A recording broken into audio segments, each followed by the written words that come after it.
ancient church of St. Mary Major, Santa Maria Maggiore, stands in the center of modern Rome.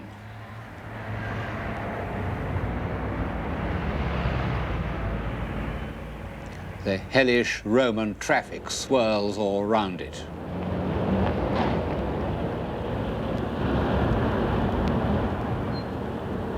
But if you go inside, you'll find the original columns of the 5th century church built in rivalry with the neighboring temple of Juno, the mother goddess. Since old St. Peter's was pulled down, there is nowhere else in Rome where one gets such a powerful impression of the Christian church before the barbarian conquests. This is the grandeur that the Roman church had once achieved and was to achieve again. Above the columns, the mosaics of Old Testament stories are almost the earliest illustrations of the Bible that exist. Brilliant, fresh colors like early Matisse. One sees what was lost when almost the whole of early Christian art was destroyed.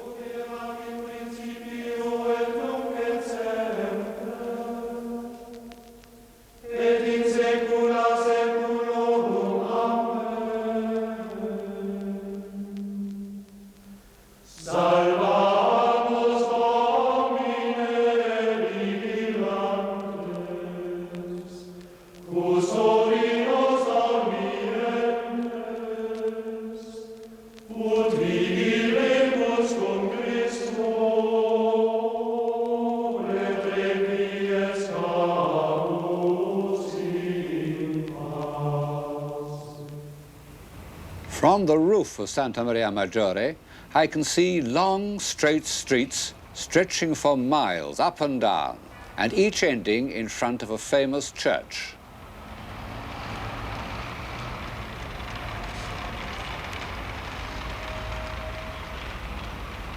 Down there is St. John Lateran, and in the opposite direction is Santa Trinita dei Monti. And in each of the piazzas are Egyptian obelisks, symbols of that God-directed state which Rome had superseded.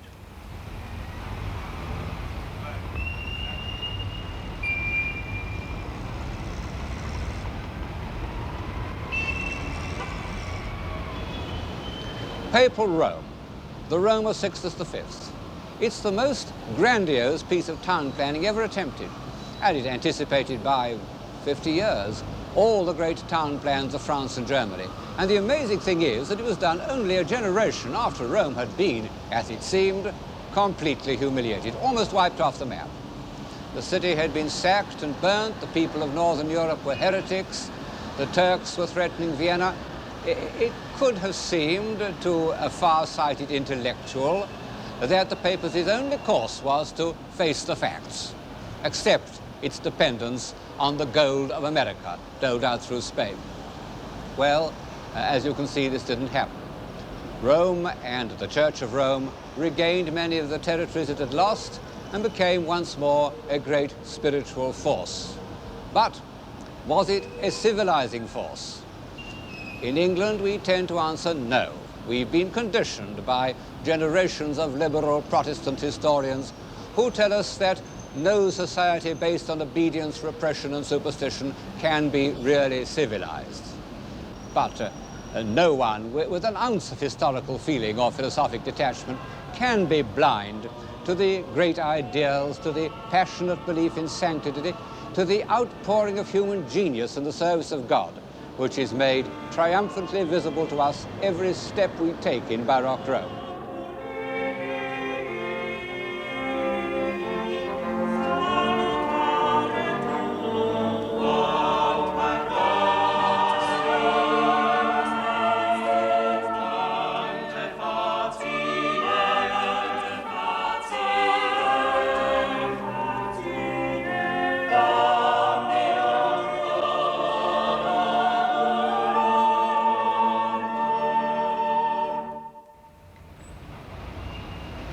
Whatever it isn't barbarian or provincial. Add to this that the Catholic revival was a popular movement, that it gave ordinary people a means of satisfying through ritual, images, symbols, their deepest impulses, so that their minds were at peace. And I think one must agree to put off defining the word civilization till we've had a look at the Rome of the popes.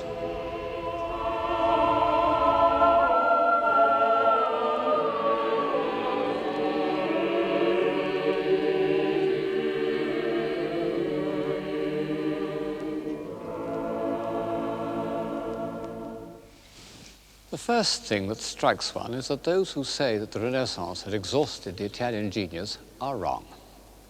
After 1527, there was a moment of discouragement, a failure of confidence, and no wonder. Historians say that the sack of Rome was more a symbol than an historically significant event. Well, symbols sometimes feed the imagination more than facts. Anyway, the sack was real enough to anyone who had witnessed it. Michelangelo's Last Judgment, which was commissioned by Clement VII as a kind of atonement for the sack, fills the whole end wall of the Sistine Chapel behind me. It's a disturbing, a crushing work. Most of the figures are embodiments of fear or despair.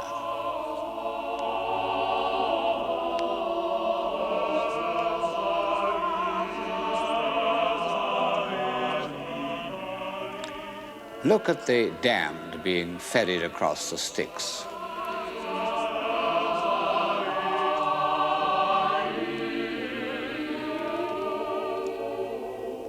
If you compare them with the creation of Adam on the ceiling, you can see that something very drastic has happened to the foremost imagination of Christendom. Michelangelo had been reluctant to undertake the Last Judgment. Under Clement's successor, Paul III Farnese, he was persuaded to continue it, although with rather a different purpose. It ceased to be an act of atonement or an attempt to externalize a bad dream, and became the first and greatest assertion of the Church's power and of the fate that would befall heretics and schismatics.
The Last Judgment belongs to a period of severity when the Catholic Church was approaching its problems in rather the same puritanical spirit as the Protestants. It's curious that this period should have been inaugurated by Paul III because he was in many ways the last of the humanist popes. He was cradled in corruption. He was made a cardinal because his sister, known as La Bella, had been the mistress of Alexander Borgia. At first sight, he looks a crafty old fox. But if you look at Titian's portrait of him in Naples, one of the greatest portraits ever painted, it's a wise old head. And the longer you look, the more impressive it becomes. And he took the two decisions that were successfully to counter the Reformation. He sanctioned the Jesuit order, and he instituted the Council of Trent. For almost 20 years, several hundred bishops and cardinals from all over the Catholic world met in the Cathedral of Trent to discuss the future of the Church. There was a good deal of high politics as well as theology. But in the end, the Council did draw up a plan for the Catholic revival, which held good right up to the middle of the 19th century.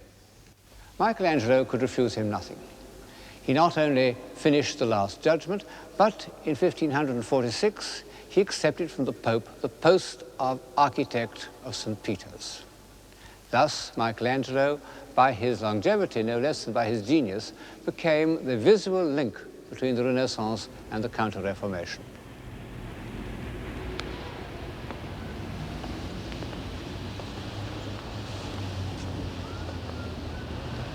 One of the reasons why medieval and Renaissance architecture is so much better than our own is that the architects were artists, individual artists of genius.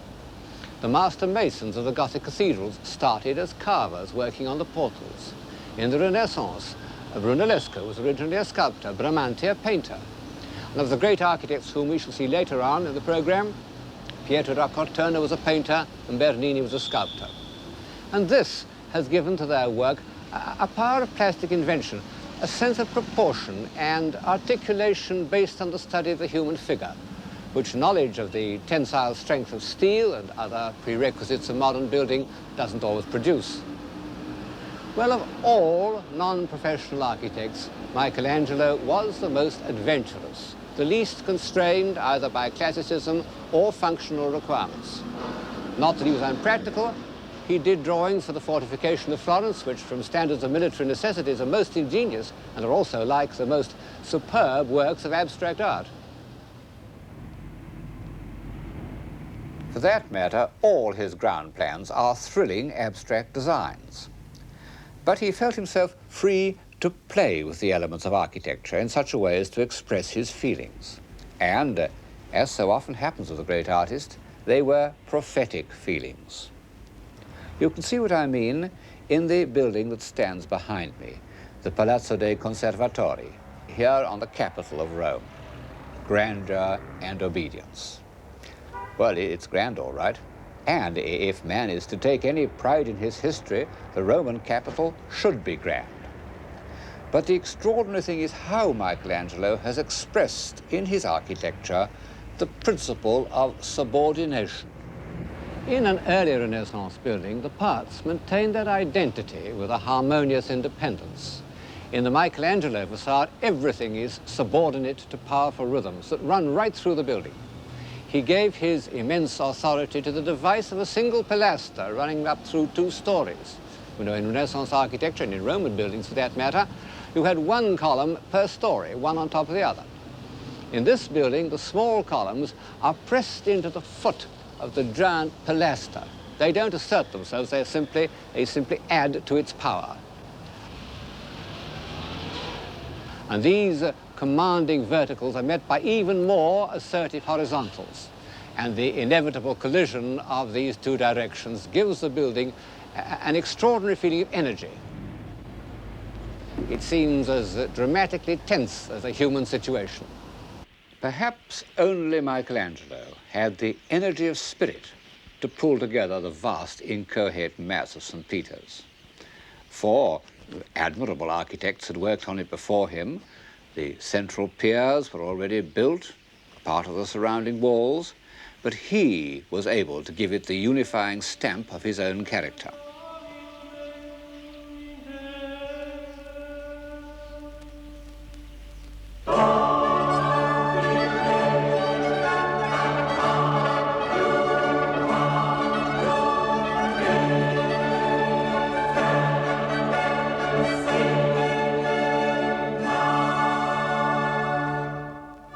It's the most sculptural of all his designs, perhaps the grandest piece of architecture ever built. A vast, simple unit that carries the eye round as if it were the carving of a torso.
People don't always appreciate the awe-inspiring grandeur of the walls and cornices of St. Peter's, but everybody knows the dome. For centuries, lovers of art have gone into ecstasies about its noble, energetic arc expressive of Michelangelo's spiritual aspirations. It's perhaps the most commanding dome in the world, easily dominating the other Roman cupolas that one sees as one looks across the city. However, all the evidence suggests that it does not represent Michelangelo's final intention. As you can see in this print, he wanted it to be much more spherical, less pointed. It was in fact designed by an architect called Della Porta after Michelangelo's death. Well, we can go on admiring it and think rather more of Della Porta.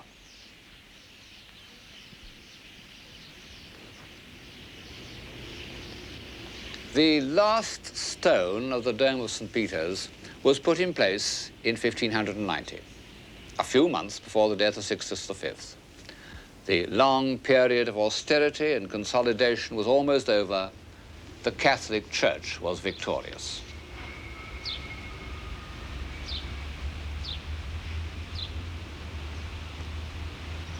Now, how had that victory been achieved?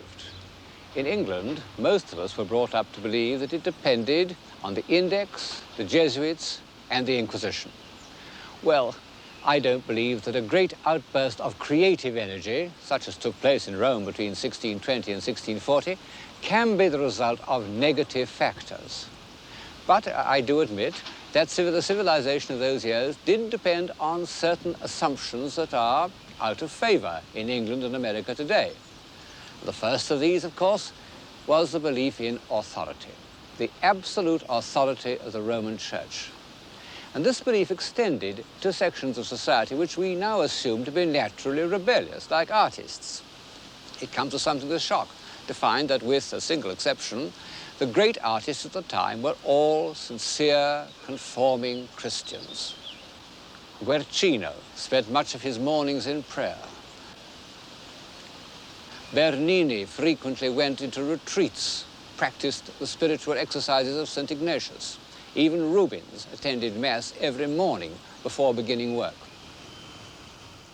This conformism wasn't based on fear of the Inquisition, but on the simple belief that the faith which had inspired the great saints of the preceding generation, saints like St. Filippo Neri, was something by which a man should regulate his life. The mid-16th century was a period of sanctity in the Roman Church almost equal to the 12th. St. John of the Cross, the great poet of mysticism. St. Ignatius Loyola, the visionary soldier turned psychologist. St. Teresa of Avila, the great headmistress, with her irresistible combination of mystical experience and common sense. And St. Carlo Borromeo, the austere administrator. One doesn't need to be a practicing Catholic to feel immense respect for a half-century that could produce these great spirits. However, I'm not trying to pretend that this episode in the history of civilization was of value chiefly because of its influence on artists or philosophers. On the contrary, I think that intellectual life developed more fully in the freer atmosphere of the North. The great achievements of the Catholic Church lay in harmonizing, humanizing, civilizing the deepest impulses of ordinary people.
humanizing, humanizing, civilizing. Take the cult of the Virgin. In the early 12th century, the Virgin had been the supreme protectress of civilization. She'd taught a race of tough and ruthless barbarians the virtues of tenderness and compassion. The great cathedrals of the Middle Ages were her dwelling places upon earth. And then in the Renaissance, while remaining the Queen of Heaven, she became also the human mother, in whom everyone could recognize those qualities of warmth and love and approachability. Now, imagine the feelings of a simple-hearted man or woman, a Spanish peasant, an Italian artisan, on hearing that the northern heretics were insulting the Virgin, desecrating her sanctuaries, pulling down or decapitating her images. He must have felt something deeper than indignation. He must have felt that some part of his whole emotional life was threatened, and he would have been right. The stabilizing, comprehensive religions of the world, the religions which penetrate to every part of a man's being, in Egypt, India, China, gave the female principle of creation almost as much importance as the male, and wouldn't have taken seriously a philosophy that failed to include them both. Of course, I'm bound to say that these were all what H.G. Wells called communities of obedience. The aggressive nomadic societies, what he called communities of will, Israel, Islam, the Protestant North, conceived their gods as male.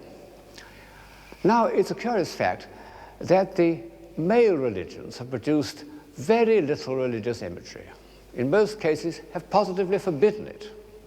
The great religious art of the world in every country is deeply involved with the female principle. Of course, the ordinary Catholic who prayed to the Virgin wasn't conscious of any of this, nor was he or she interested in the really baffling theological problems presented by the doctrine of the Immaculate Conception. He knew simply that heretics wanted to deprive him of that sweet, compassionate, approachable being who would intercede for him as his mother might have interceded with a hard master. Take another human impulse that can be harmonized but shouldn't be suppressed, the impulse to confess. The historian can't help observing how the need for confession has returned, even or especially in the land of the Pilgrim Fathers. The difference is that instead of confession being followed by a simple, comforting rubric which has behind it the weight of divine authority, the modern confessor must grope his way into the labyrinth of the psyche with all its false turnings and dissolving perspectives. A noble aim, but a terrifying responsibility. No wonder that psychoanalysts have the highest suicide rate of any vocation. And perhaps, after all, the old procedure had something to recommend it because, as a rule, it's the act of confession that matters, not the attempted cure. The leaders of the Catholic Restoration had made the inspired decision not to go halfway to meet Protestantism in any of its objections, but rather to glory in those very doctrines that the Protestants had most forcibly, sometimes it must be admitted most logically, repudiated. Luther had repudiated the authority of the Pope very well. No pains must be spared to make a gigantic assertion that St. Peter, the first Bishop of Rome, had been divinely appointed as Christ's vicar on earth. Ever since Erasmus, intelligent men in the North had spoken scornfully of relics. Very well. Their importance must be magnified so that the 4 piers of St. Peter's itself are gigantic reliquaries. This one contained parts of the lance that pierced our Lord's side. And in front of it stands Longinus, looking up with a gesture of dazzled enlightenment. The veneration of relics was connected with the cult of the saints, and this had been equally condemned by the reformers. Very well, the saints should be made more insistently real to the imagination, and in particular, their sufferings and their ecstasies should be vividly recorded. In all these ways, the Church gave imaginative expression to deep-seated human impulses. And it had another great strength. which one may say was part of Mediterranean civilization, or at any rate a legacy from the pagan Renaissance, it was not afraid of the human body. Titian's Assumption of the Virgin, a Baroque picture almost 100 years before its time, was painted in the same period as his great celebrations of paganism. Early in the 16th century, Titian had given his immense authority to this union of dogma and sensuality. And when the first Puritan influence of the Council of Trent was over, Titian's work was there to inspire both Rubens, who made superb copies of it, and I think Bernini. Protestantism, in its overzealous condemnation of sins of the flesh, had also cut itself off from the kind of comforting physical presence that one finds in Bernini's Charity.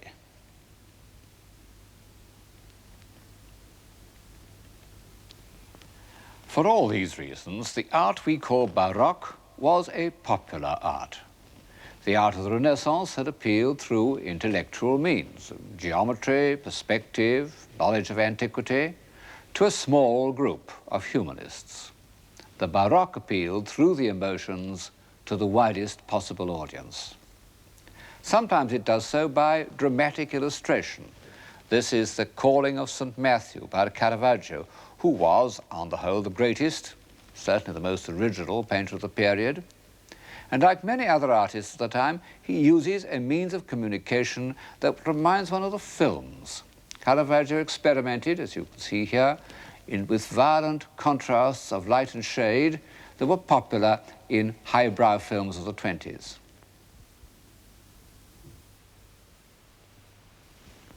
And later Baroque artists, like Bernini, delighted in the emotive close-up, the tears and open lips and restless movement, all those devices that were to be rediscovered in the movies.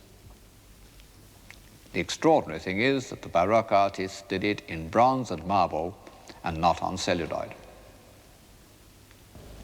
Of course, in a way, it's a frivolous comparison because however much one admires the films, one must admit that they are often vulgar, always ephemeral, whereas the work of Bernini is ideal and eternal. He was a very great artist, and although his work may seem to lack the awe-inspiring seriousness and concentration of Michelangelo, it was, in its century, even more pervasive and influential. He not only gave Baroque Rome its character, but he was the chief source of an international style that spread all over Europe, as Gothic had done, and as the Renaissance style never did. He was dazzlingly precocious. At the age of 16, one of his carvings was bought by the Borghese family, and by the time he was 20, he was already commissioned to do a portrait of the Borghese Pope, Paul V. In the next 3 years, he became more skillful in the carving of marble than any sculptor has ever been, before or since. His David, in contrast with the static David of Michelangelo, catches the sudden twist of action,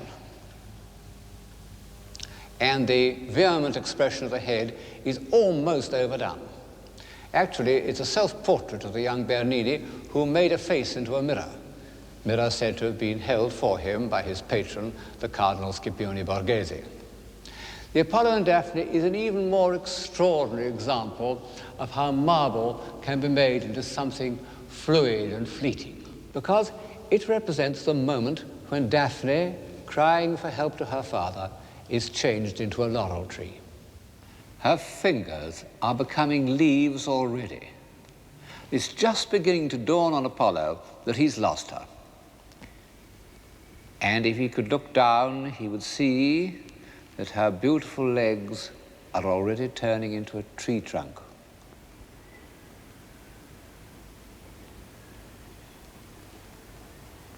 And her toes are becoming roots and tendrils.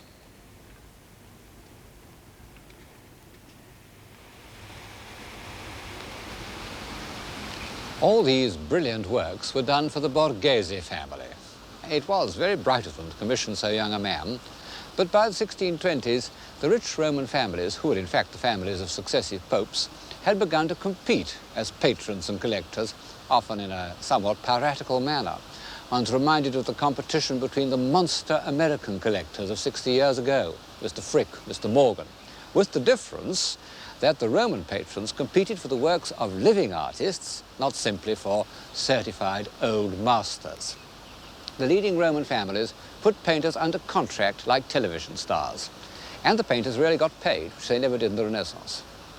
As often happens, I believe, a sudden relaxation and affluence after a period of austerity produced an outburst of creative energy. The 1620s were relaxed all right, as one can see from Bernini's portrait of that most affluent cardinal, Scipione Borghese. Of all these papal families, one easily outshone the rest, the Barberini. And this was due to the pontificate of Matteo Barberini, who, in 1623, became Pope Urban VIII. He survived as Pope for 20 years. But, as he himself foresaw, he survives in history very largely because he was the patron of Bernini.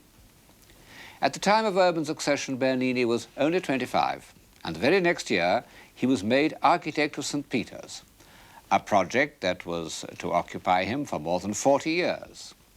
And at the end of that time, he had made visible the victory of the Catholic Church. The pilgrim approaching St. Peter's before Bernini would have found himself in a venerable and picturesque quarter of the city, with a few large buildings, isolated from one another by trees and meadows. Individually grand, but not making the impact of a complete architectural idea. Now imagine his experiences after Bernini had done his work. He would cross the Ponte Sant'Angelo with its marble angels from Bernini's workshop, and from the other side make his way to Bernini's piazza.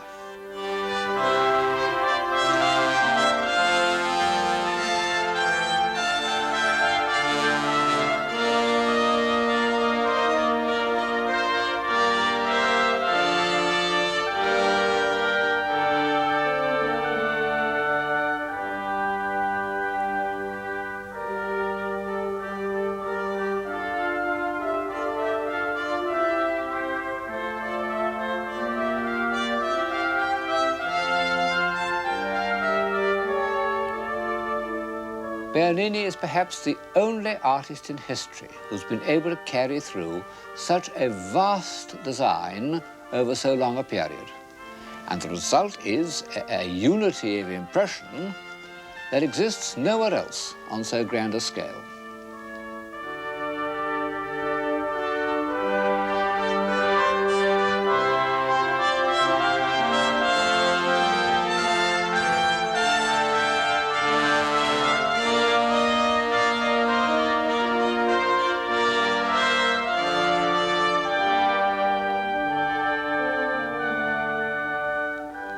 Then, when our pilgrim passes through the enormous facade, the feeling of complete unity of style is maintained. You'll get a better impression of the interior of St. Peter's from this painting than from a photograph. It was painted 200 years ago, but in fact very little has changed.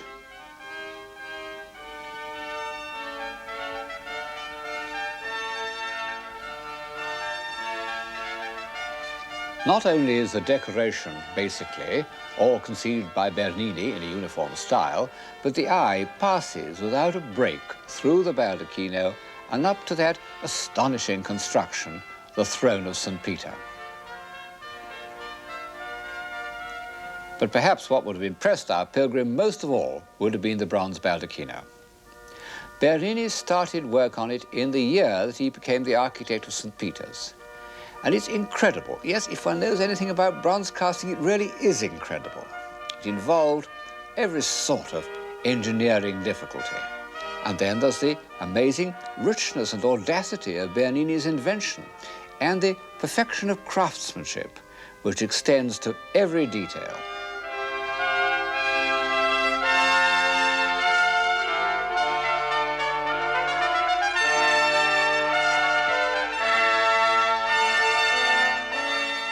More extraordinary still, Bernini seems already to have foreseen in his imagination what the whole development of St. Peter's would be like, because this work, which is the first thing he designed, is completely in harmony with the great progression of works executed over the whole span of 40 years.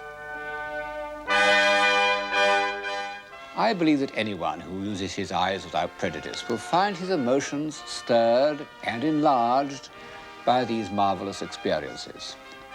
As we enter this world of light and movement, of weightless angels and billowing bishops and tumbling cherubs, we are ourselves no longer weighed down by earthly things. We participate imaginatively, as we do in a ballet, in an ecstatic repudiation of the forces of gravity. But the word ballet suddenly puts me on my guard.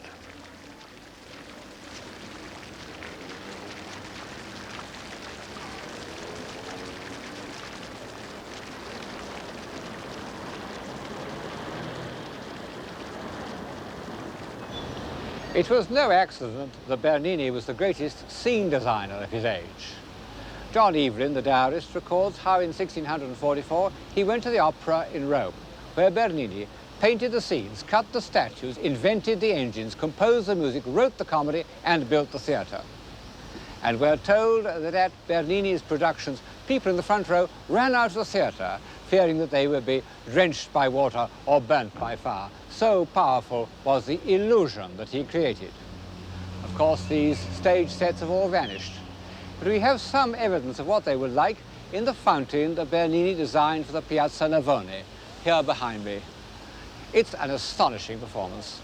A sizable Egyptian obelisk is lifted up on a hollow rock as if it weighed no more than a ballerina. And round the rock are four gigantic figures, symbolizing the four great rivers of the world. First of all, the Danube, with its symbolic animal, the horse, emerging from a grotto, said to be the only part of the monument carved by Bernini himself. Incidentally, it's the portrait of a real horse called Monte d'Oro. And then the Nile, with a rather ridiculous lion. And then the Ganges, shrouded from the sun. And finally, the River Plate, symbolized by heaven knows what sort of fabulous crocodile.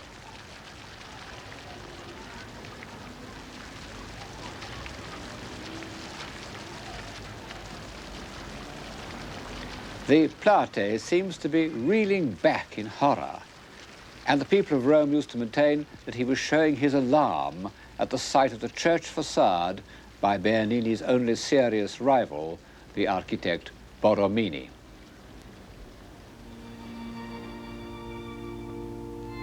Of this theatrical element in Bernini, a sublime example is the Cornaro Chapel in Santa Maria della Vittoria. To begin with, Bernini has represented the members of the Cornaro family on either side of the chapel, looking as if they were in boxes, waiting for the curtain to go up. And then, when we come to the drama itself, it's presented exactly as if it were on a small stage, with a spotlight falling on the protagonists. But at this point, the theatrical parallel must be dropped, because what we see, the Ecstasy of Santa Teresa, is one of the most deeply moving works in European art. Bernini's gift of sympathetic imagination, of entering into the emotions of others, a gift no doubt enhanced by his practice of St. Ignatius's spiritual exercises, is used to convey the rarest and most precious of all emotional states, that of religious ecstasy. He's illustrated exactly the passage in the saint's autobiography in which he describes the supreme moment of her life, how an angel with a flaming golden arrow pierced her heart repeatedly. The pain was so great that I screamed aloud, but simultaneously felt such infinite sweetness that I wished the pain to last eternally. It was the sweetest caressing of the soul by God.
I don't think that anyone can accuse me of underestimating the Catholic Restoration or its greatest image maker, Gian Lorenzo Bernini.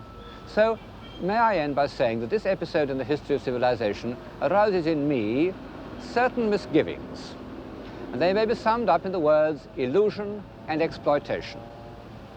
Of course, all art is to some extent an illusion. It transforms experience in order to satisfy some need of the imagination.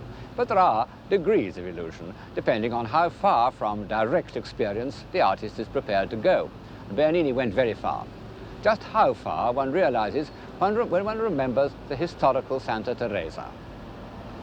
With her plain, dauntless, sensible face, the contrast with the swooning, sensuous beauty of the Cornaro Chapel is almost shocking. One can't help feeling that affluent Baroque, in its escape from the severities of the earlier fight against Protestantism, ended by escaping from reality into a world of illusion.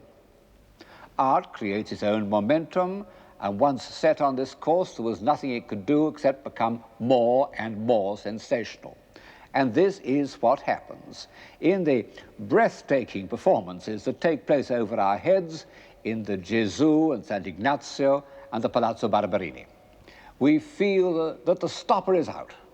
Imaginative energy is fizzing away up into the clouds and will soon evaporate.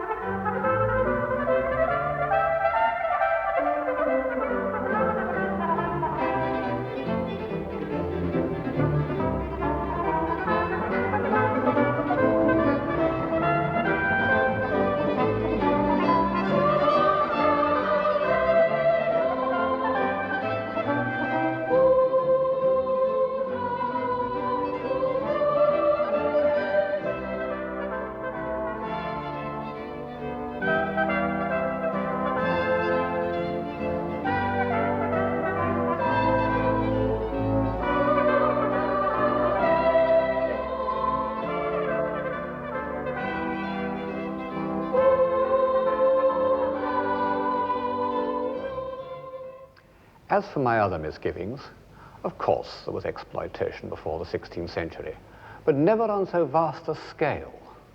In the Middle Ages, it was usually accompanied by real popular participation. Even in the Renaissance, palaces were, to some extent, seats of government and objects of local pride. But the colossal palaces of the Pope's relatives were simply expressions of private greed and vanity. Farnese, Borghese, Barberini, Ludovisi, these rapacious parvenus spent their short years of power competing as to who should build the largest and most ornate saloons. In doing so, they commissioned some great works of art, and one can't help admiring their shameless courage. At least they weren't mean and furtive like some modern millionaires. But their contribution to civilization was limited to this kind of visual exuberance.